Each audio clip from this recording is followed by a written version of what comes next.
देखिए शरद पवार जी हमारे साथ खड़े हैं। हम लोग अभी पेश हुए, विस्तार से विस्तृत रूप से लगभग 2 घंटे की पेशगी हुई है। चुनाव आयोग के समक्ष मुख्य रूप से 2-3 बातें हुई हैं जो हमने रखी। पहले हमने ये बड़ा स्पष्ट कहा कि आपने अभी तक हमें बिना सुने कोई विवाद है कि नहीं, कोई डिस्प्यूट है कि नहीं, आपके अनुच्छेद के अंदर वो निर्णित कर लिया है। वो गलत होगा। पहले हमको सुने प्राथमिक रूप से और फिर निर्णित करें कि कोई डिस्प्यूट, विवाद है कि नहीं। दूसरा, हमने सुनवाई, नेचुरल जस्टिस का मुद्दा भी उठाया। हम रिस्पोंडेंट्स हैं, हम जवाबदेही करते हैं, इसलिए हमने ये पहले रूप से प्राथमिक विरोध किया है।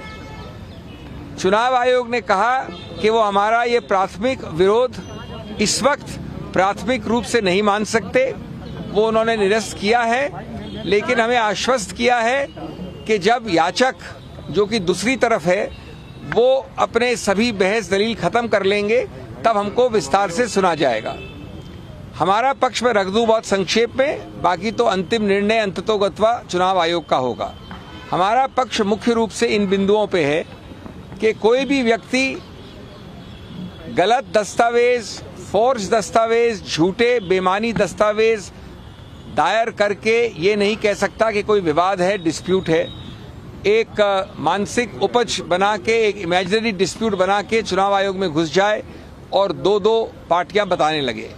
हमने उस इमेजिनरी डिस्प्यूट के विषय में कई दस्तावेज रखे हैं। अभी हमारा समय आने वाला है बहस करने का, अभी हमने बहस नहीं की है। उसमें हम बताएंगे चुनाव आयोग को जो कि दस्तावेज हमने रखे हैं, अभी प्राथमिक रूप से रखे हैं, बाद में हम और विस्तार से रखेंगे कि कई ऐसे दस्तावेज हैं जहां की व्यक्ति की मृत्यु हो गई है, वो एग्जिस्ट नहीं करता है, उसको क्लेम किया है कि पार्टी का हिस्सा है। कई ऐसे दस्तावेज हैं जो पूरी तरह से हस्ताक्षर हुआ है एक्स जगह पे और वो व्यक्ति रहता है हजारों मील दूर वाई जगह पे। कई ऐसे दस्तावेज हैं जहां उसने लिखित रूप से कहा है कि न मैं जानता हूं, न मैंने हस्ताक्षर किया, न मेरे से किसी ने बात की, न मैंने ये हलफनामा दिया है, कुछ भी नहीं किया मैंने। कई ऐसे दस्तावेज हैं जो बड़े स्पष्ट रूप से किसी और पार्टी का व्यक्ति है, उसको दिखा दिया अपने फैक्शन में, इत्यादि इत्यादि। ये सब वही दिखाते हैं कि ये एक इमेजिनरी डिस्प्यूट बनाई गई है, एक इमेजिनरी रूप से एक पार्टी को तोड़ने की। आज दूसरा, एक तो बात ये हुई, दूसरी बात बहुत महत्वपूर्ण है। संघीय ढांचा जो है संघ का, ऑर्गेनाइजेशन का, उससे जो याचक है वो दूर भाग रहे हैं। उन्होंने 10 बार ये दलील की कि जो ऑर्गेनाइजेशनल स्ट्रक्चर है, संघ का ढांचा है, उसको हम नहीं देखना चाहते हैं। दूसरा, जो विधायिका का ढांचा है एमपी एमएलएज का, वो उच्चतम न्यायालय ने नकार दिया है सुभाष देसाई के निर्णय में। तो एक बड़ा रोचक नया टेस्ट उपज किया है दूसरे पक्ष ने, जिसका हम खंडन करेंगे, जिसको हम बताएंगे गलत क्यों है।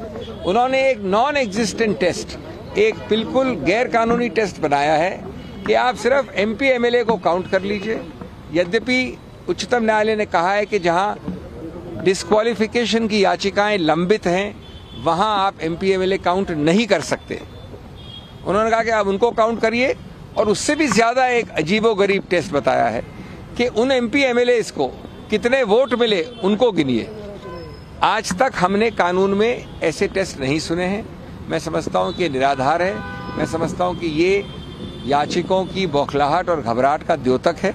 हम इस सबको डील करेंगे। मैं ज्यादा विस्तार में नहीं कहना चाहता, लेकिन आज अगर एनसीपी कोई है, एनसीपी जो बनी, एनसीपी की योजना की, एनसीपी की रचना की, एनसीपी को बढ़ाया, एनसीपी का चेहरा वो मेरे साथ खड़ा है।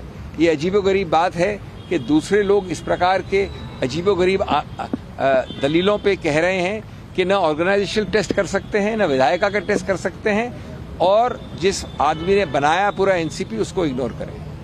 आई will be very brief in English. We have appeared today, over 2 hours the hearing went. The first part of the hearing for about an hour was our preliminary objection, where we said that you are obliged to determine as a threshold issue whether there is a dispute or not. your jurisdiction depends on whether there is a dispute or not. The Commission heard us but said we will not decide at this stage. That application we have liberty. That rejection we can challenge in a court if we wish. We'll take that decision collectively later.